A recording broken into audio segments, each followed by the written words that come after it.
ኢትዮጵያና ጀርመን ባለፈው ሳምንት የ3 ዓመታት የትብብር ማዕቀፍ ስምምነት መፈራረማቸውን የገንዘብ ሚኒስቴር አስታውቋል። ስምምነቱ የተፈረመው የጀርመን የኢኮኖሚና ልማት ትብብር ፌዴራል ሚኒስትር ሬም አላባሊ ራዶቫን ኢትዮጵያን በጎበኙበት ወቅት ነው። የገንዘብ ሚኒስቴር ይፋ ባደረገው መግለጫ መሰረት ጀርመን ለኢትዮጵያ የ206 ሚሊዮን ዩሮ ድጋፍ ቃል ገብታለች። ከዚህ ውስጥ ከኢትዮጵያ የኢኮኖሚ ማሻሻያ ጋር የሚጣጣም 100 ሚሊዮን ዩሮ ቀጥተኛ የበጀት ድጋፍ ተመድቧል።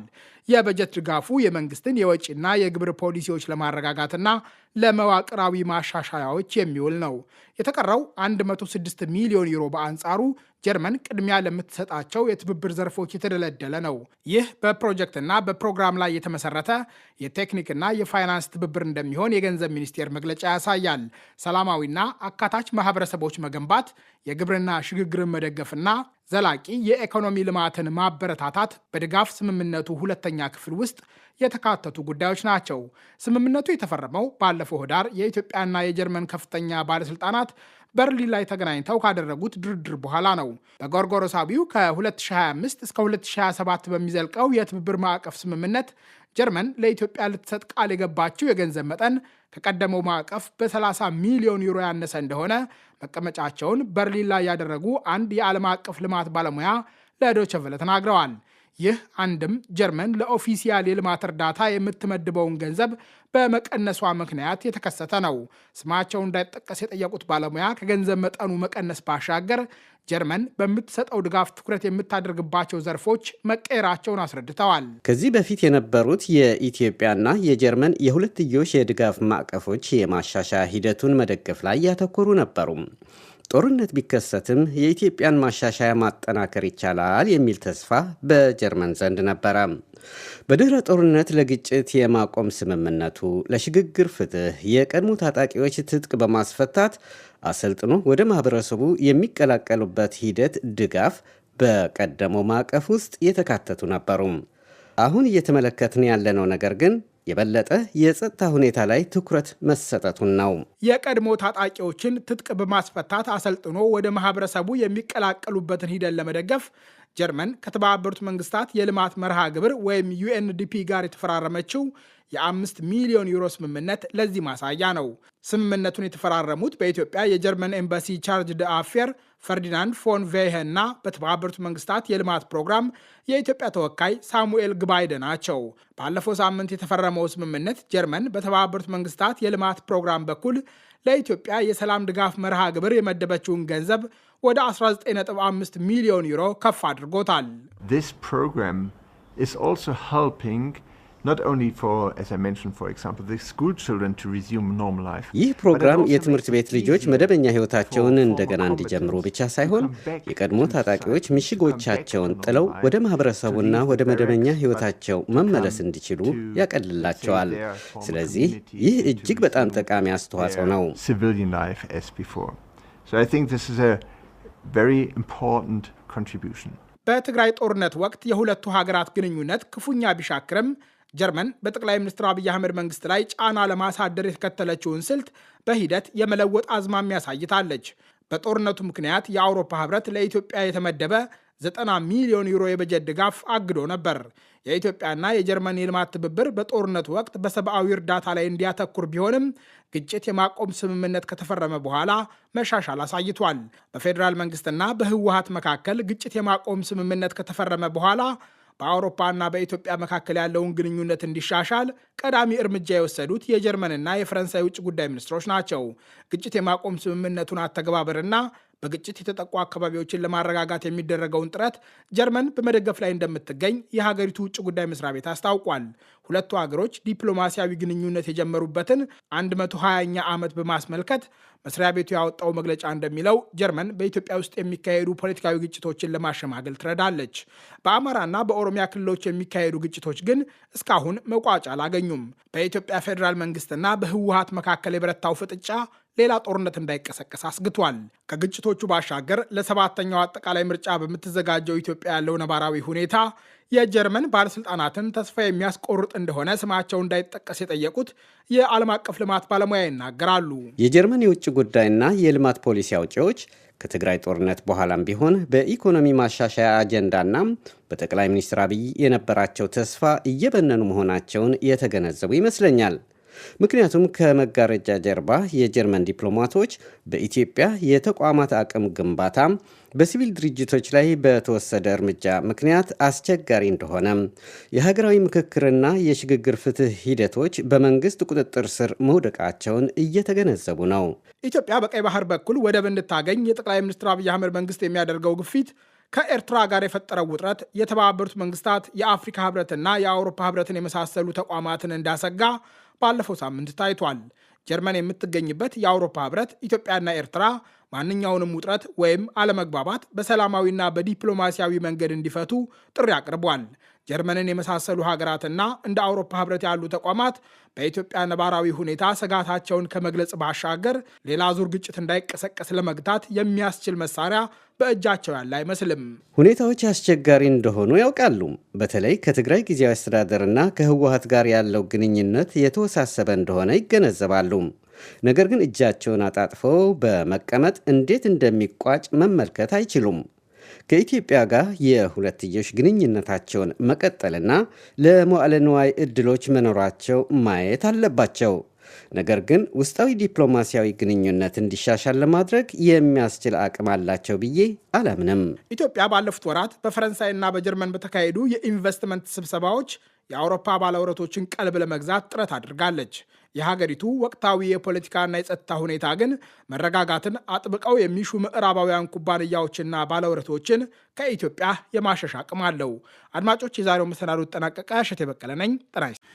የፕሪቶሪያ ስምምነት በሙሉ ተፈጻሚ አለመሆን ኢትዮጵያ ውስጥ ለቀጠለው የሰብአዊ መብት ጥሰት አንዱ ምክንያት መሆኑን የኢትዮጵያ የሰብአዊ መብቶች ጉባኤ ኢሰመጉ አስታወቀም።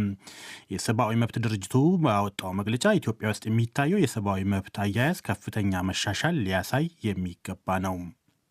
የሱዳን ፈጥኖ ደራሽ ኃይል ወይም በእንግሊዝኛ ምህጻሩ RSF በዳርፉሯ የኤልፋሽር ከተማ የጅምላ ጭፍጨፋና የአካል ማጉደል ተግባር መፈጸሙን የሚያረጋግጥ አዲስ ዘገባ ይፋ ሆንም። M23 የተባለው የኮንጎ አማጺ ቡድን በበኩሉ ሰሞኑን ከተቆጣጠራት ስልታዊቷ የኡቭራ ከተማ ለቆ እንደሚወጣ አስታውቋል። የዩናይትድ ስቴትሱ ፕሬዚዳንት ዶናልድ ትራምፕ ፍልስጤማውያንን ጨምሮ ከ7 በላይ ሀገራት ላይ የጉዞ እቀባ ጣሉ። የአውሮፓ ፓርላማ በበኩሉ ከጎርጎሪዮስ 2027 መገባደጃ በኋላ የሩሲያን ጋዝ ማስገባት የሚያግደውን እቅድ አጽድቋል። በአውስትራሊያ የቦዲዮ የባህር ዳርቻ ጥቃት የተጠረጠረው ግለሰብ 15 የግድያ ክሶችን ጨምሮ በ59 ወንጀሎች ክስ ተመሰረተበት። በርካታ አውስትራሊያውያን በጥቃቱ ሕይወታቸውን ባጡ ሰዎች የቀብር ስነስርዓት ላይ ለመታደም ዛሬ ሲድኒ ውስጥ ተሰብስበዋል። ዜናውን በዝርዝር የፕሪቶሪያ ስምምነት በሙሉ ተፈጻሚ ያለመሆን ኢትዮጵያ ውስጥ ለቀጠለው የሰብአዊ መብት ጥሰት አንዱ ምክንያት መሆኑን የኢትዮጵያ የሰብአዊ መብቶች ጉባኤ ኢሰመጉ አስታወቅም። የሰብአዊ መብት ድርጅቱ ባወጣው መግለጫ ኢትዮጵያ ውስጥ የሚታየው የሰብአዊ መብት አያያዝ ከፍተኛ መሻሻል ሊያሳይ የሚገባ ነው ብሏል። የመብት ድርጅቱ በመግለጫው ዓለም አቀፍ የሰብአዊ መብቶች በሚታወስበት ቀን ኢትዮጵያ ውስጥ ልዩ ልዩ የሰብአዊ መብት ጥሰቶች እየተፈጸሙ ነው ብሏል። የኢትዮጵያ የሰብአዊ መብቶች ጉባኤ ኢሰመጉ ዳይሬክተር አቶ ተስፋዬ ገመቹ በተለይ ለዶይቼ ቬለ እንዳሉት የፕሪቶሪያ ስምምነት ገቢራዊ አለመሆንና በአማራና ኦሮሚያ ክልሎች የቀጠሉ ግጭቶች በሀገሪቱ ዋነኛ የሰብአዊ መብት ጥሰት ምክንያቶች ናቸው። ፕሪቶሪያ ስምምነት ላይ የተቀመጡትን ነገሮች አለመተግበራቸው፣ በዛም ምክንያት የተፈጠሩ ችግሮች አሉ እስካሁን ያልተፈቱ። እንደዚሁም ደግሞ በአማራና ኦሮሚያ አንዳንድ አካባቢዎች ሰላም ያለመኖር ሁኔታ ሰዎች ለተለያዩ የሰብአዊ መብት ጥሰቶች እየተዳረጉና ጉዳት እየደረሰባቸው ነው ያለው። በሀገሪቱ ለተፈጸሙ የመብት ጥሰቶች መንግስትና ታጣቂ ቡድኖችን ተጠያቂ ያደረገው የኢሰመጉ መግለጫ በመብት ጥሰቱ ሞትና የአካል ጉዳትን ጨምሮ መፈናቀልና የንብረት ውድመት መድረሱን አመልክቷል። የምሽቱ ዜና መጽሔታችን በጉዳዩ ላይ ዝርዝር ዘገባ ይዟል። የሱዳን ፈጥኖ ደራሽ ኃይል ወይም በእንግሊዝኛ ምህጻሩ RSF በዳርፉሯ የኤልፋሽር ከተማ የጅምላ ጭፍጨፋና የአካል ማጉደል ተግባር መፈጸሙን የሚያረጋግጥ አዲስ ዘገባ ይፋ ሆነም። በሰብአዊ መብቶች ላይ የሚያጠናውና መቀመጫውን አሜሪካ ያደረገ ያሌ የተባለ ዩኒቨርሲቲ ትናንት ማክሰኞ ባወጣው ዘገባ RSF የጅምላ ግድያ መፈጸሙን የሚያመላክቱ መረጃዎችን አስቀድሞ ማስወገዱን ደርሼበታለሁ ብሏል። እንደ ዩኒቨርሲቲው ጥናት የፈጥኖ ደራሹ ቡድን አልፋሽር ከተማን ከተቆጣጠረ በኋላ ሳይፈጽሙ አልቀረም በተባሉ ጥቃቶች የተገደሉ 150 ያህል የሰዎች ቅሪት አካል መለየቱን ጠቅሷል። ከነዚህ ውስጥ በርካቶች ተፈጽመዋል በተባሉ የጅምላ ግድያዎች ሰለባ የነበሩ ሲሆን ሌሎች በርካቶች ደግሞ ጦርነቱን ሸሽተው ለማምለጥ ሲሞክሩ የተገደሉ ሳይሆን እንዳልቀረ በዘገባው ተመላክቷል። የረድኤት ድርጅቶችን ጨምሮ የተባበሩት መንግስታት ድርጅት ግንኙነት በተቋረጠባት የኤልፋሽር ከተማ መድረስ ይችሉ ዘንድ በተደጋጋሚ ጥያቄ እያቀረቡ ነው። በከተማዋ አሁንም ድረስ በ10 ሺዎች የሚቆጠሩ ሰዎች ያሉበት ሁኔታ በግልጽ እንደማይታወቅ የፈረንሳይ ዜና አገልግሎት ዘግቧል። የፈጥኖ ደራሹ ቡድን ባለፈው የጥቅምት ወር በምዕራብ ዳርፉር የሱዳን ብሔራዊ ጦር ኃይል የመጨረሻ ይዞታ የነበረችውን የኤልፋሽር ከተማ ሲቆጣጠር ባደረሰው የጅምላ ግድያና የሰብአዊ ቀውስ ዓለም አቀፍ ውግዘት አስተናግዶ ነበር። M23 የተባለው የኮንጎ አማጺ ቡድን ሰሞኑን ከተቆጣጠራት ስልታዊቷ የኡቭራ ከተማ ለቆ እንደሚወጣ አስታወቀም። አማጺ ቡድኑ ከተማዋን ለቆ እንደሚወጣ የገለጸው የፕሬዚዳንት ዶናልድ ትራምፕ አስተዳደር ያሸማገለው የሰላም ስምምነት ግልጽ ጥሰት ተፈጽሞበታል ካለ በኋላ ነው። በሩዋንዳ እንደሚደገፍ የሚነገርለት ታጣቂ ቡድኑ ኮንጎ ከቡሩንዲ ከምትዋሰንበት አቅራቢያ የምትገኘውን ስልታዊ ከተማ የተቆጣጠረው ባለፈው ረቡዕ ነበር። የታጣቂ ቡድኑ ወታደራዊ እንቅስቃሴ የተሰማው ፕሬዚዳንት ዶናልድ ትራምፕ ተአምር ያሉት የሩዋንዳና የኮንጎ መንግስታት የሰላም ስምምነት ዋሽንግተን ውስጥ ከተፈረመ ከቀናት በኋላ ነው።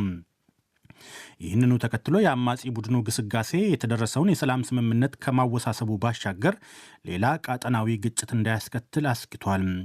የዩናይትድ ስቴትሱ የውጭ ጉዳይ ሚኒስትር ማርኮ ሩቢዮ ባለፈው ቅዳሜ እንዳሉት ሩዋንዳ ባለፈው ህዳር 25 ቀን ከጎረቤታ ጋር የተፈራረመችው የሰላም ስምምነት በግልጽ ጥሳለች።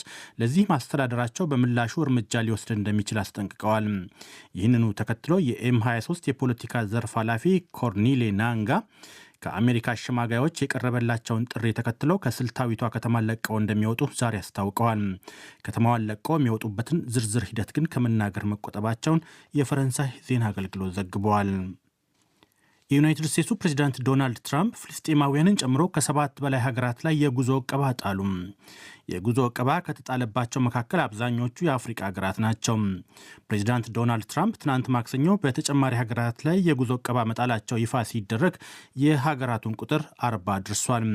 በአዲሱ የፕሬዚዳንቱ ሙሉ የጉዞ እቀባ የተጣለባቸው አፍሪቃ ሀገራት ደቡብ ሱዳን፣ ቡርኪና ፋሶ፣ ማሊ፣ ኒጀር እና ሴራሊዮን ናቸው።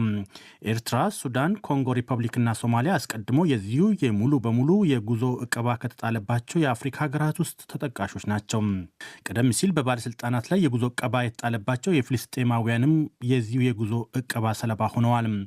የፍልስጤም አስተዳደር ፓስፖርት የያዙ ፍልስጤማውያን ወደ አሜሪካ መጓዝ አትችሉምም ተብለዋል። ከፍልስጤማውያኑ በተጨማሪ ባለፈው ወር ዋሽንግተን ውስጥ በልዩ ጥበቃ ወታደሮች ላይ የተፈጸመውን ጥቃት ተከትሎ ሶሪያም የጉዞ እቀባ የተጣለባት ሀገር መሆኗን የፈረንሳይ ዜና አገልግሎት ዘግቧል። ፕሬዚዳንት ዶናልድ ትራምፕ በዚሁ አዲሱ ማዕቀባቸው ከፊል የጉዞ ማዕቀብ የጣሉባቸው ሀገራትም ተጠቅሰዋል። ከነዚህ ውስጥ ዩናይትድ ስቴትስ፣ ሜክሲኮና ካናዳ በሚያዘጋጁት የዓለም የእግር ኳስ ዋንጫ ላይ መሳተፋቸውን ያረጋገጡትን ሴኔጋልና አይቮሪኮስትን ጨምሮ ናይጄሪያም ትገኝበታለች። አዲሱ የዶናልድ ትራምፕ የጉዞ ፍቃድ በማደግ ላይ ባሉ ሀገራት ላይ ብቻ ሳይሆን ከምዕራባውያን ሀገራት ወደ አሜሪካ በሚደረጉ ጉዞዎች ላይም መደበኛ ሕጎችን የሚያጠናክር እርምጃ መውሰዳቸውን ዘገባው አመልክቷል። የአውሮፓ ፓርላማ ከጎርጎሪዮስ 2027 መገባደጃ በኋላ የሩሲያን ጋዝ ማስገባት የሚያግደውን እቅድ አጸደቀ። በእገዳው ገቢራዊነት ላይ የህግ መሰናክል ሊገጥመው እንደሚችል ግን ገና ከወዲሁ አስግቷል።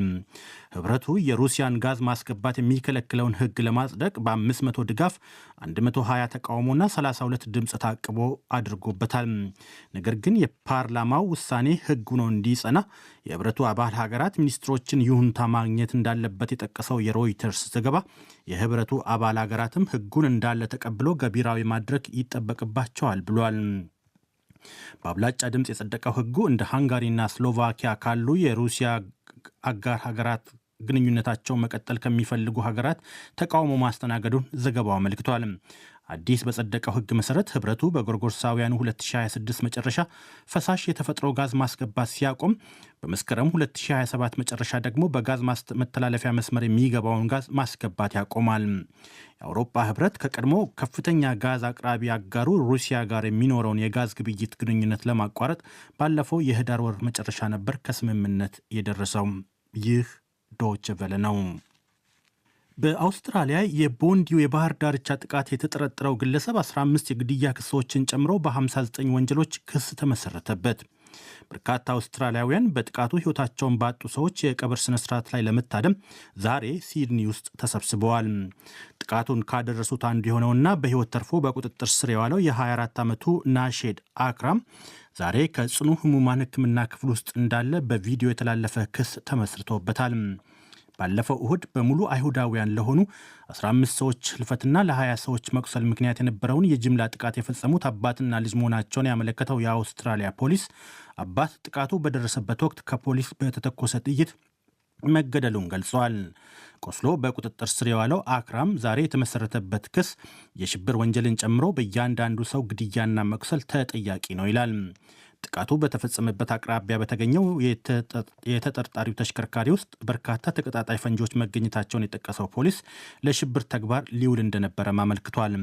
የተጠርጣሪው ጠበቃ ደንበኛቸው ጥፋተኛ መሆኑን አላስተባበሉም ወይም በዋስ እንዲለቀቅ አልጠየቁም ነው የተባለው። ይህ ዶይቼ ቬለ ነው።